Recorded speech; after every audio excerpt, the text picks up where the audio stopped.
उदाहरण नंबर 2 कह रहा है संख्याओं 6 और 20 का अभाज्य गुणनखंड विधि से एचसीएफ और एलसीएम ज्ञात करना है। बोर्ड में कैसे लिखना है, कैसे काम करना, एक एक चीज मैं आपको बताने वाला हूँ सब। ठीक है, तो ध्यान दीजिएगा, इधर हम लोग इसका आंसर लिखना चाहेंगे।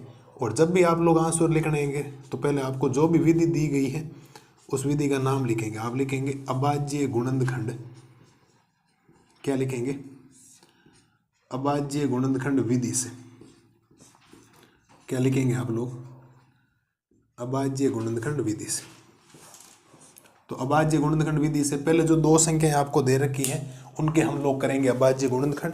धैर्य से पहले सुने, हर चीज को समझें, कैसे कार्य करता है, कैसे प्रोसेस चलेगा, फिर जाकर क्वेश्चन से एक समझ लोगे एचसीएफ और एलसीएम का, माइंड में रखोगे, इस तरीके से मेथड चलता है तो कोई सवाल गलत होगा नहीं आपके। ठीक है, तो एचसीएफ और एलसीएम हम लोग याद करेंगे। तो पहले हमारे पास एक संख्या आएगी 6, तो 6 में 2 का भाग जाएगा साहब, बिल्कुल साहब, कितनी बार जाएगा साहब, 3 बार, और 3 में 3 का भाग कितनी बार जाएगा, 1 बार।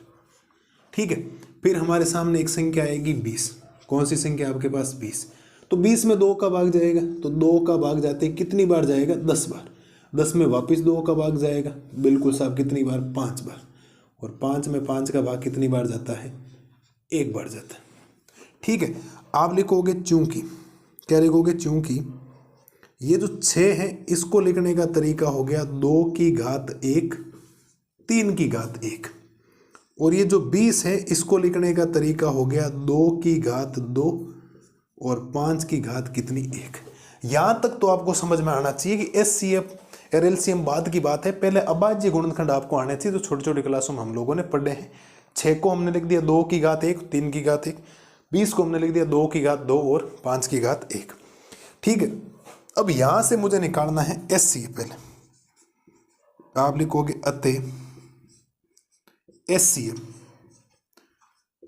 6 तथा 20 का। अब मैंने ये ब्रैकेट में इसीलिए लिखा है कि मैं ये समझाना चाह रहा हूं कि मैं ये बताना चाह रहा हूं कि मैं जो एचसीएफ निकाल रहा हूं वो निकाल रहा हूं इस 6 और 20 का। एचसीएफ किसका निकाल रहा हूं, 6 और 20 का। जितना सवाल में पूछा गया उतने हम लोग जवाब देंगे, कोई सत्यता की जांच नहीं बोलेगी तो हम लोग नहीं करें। एचसीएफ क्या बताया था बेटा, एचसीएफ बताया था उभयनिष्ठ संख्या। तो यहां पर भी 2 है, यहां पर भी 2 है, तो उभयनिष्ठ संख्या तो कौन होगी, 2। कौन होगी, 2, क्योंकि 3 यहां पर है लेकिन 3 यहां पर नहीं है, तो ये तो उभयनिष्ठ नहीं है। 5 यहां पर है लेकिन 5 यहां पर नहीं है, ये उभयनिष्ठ नहीं है। जितनी संख्या आएगी सब जगह सेम शक्ल दिखाई दे उसको उभयनिष्ठ बोला जाता है।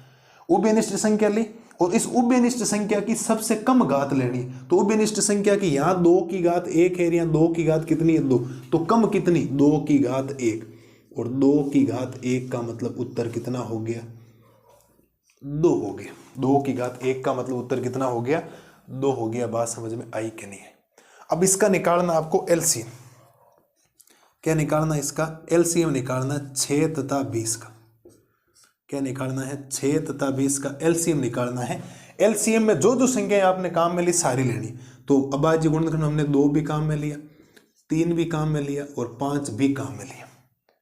इसके अलावा कोई संख्या काम में नहीं ली। आपको सिर्फ 2 बार आया ना, नहीं लेना है, 2 एक बार ही काउंट होगा। 3 ले लिया, 5 ले लिया।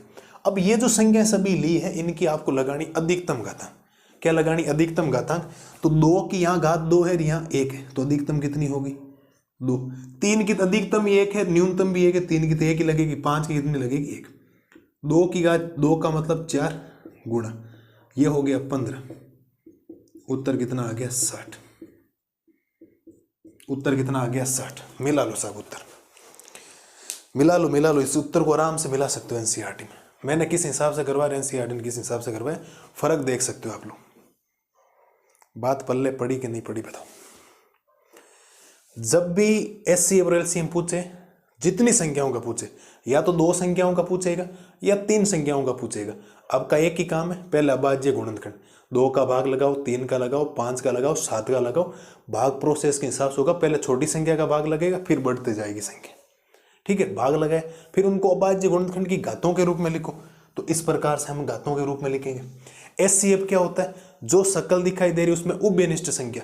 तो इसमें 2 एक ऐसी संख्या है जो ऊपर भी है नीचे भी है, दबदबा है इसका, तो 2 आपने लिया।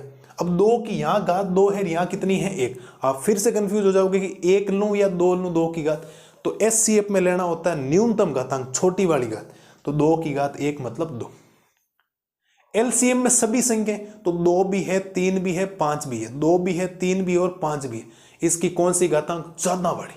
ज्यादा बड़ी घात, सबसे ज्यादा बड़ी। एलसीएम मतलब ज्यादा बड़ी। 2 की घात 2, 3 की घात बेचारे की 1 ही आई है तो 1 ही लोगे, अधिकतम कितनी? 1 ही। 5 की भी कितनी? 1।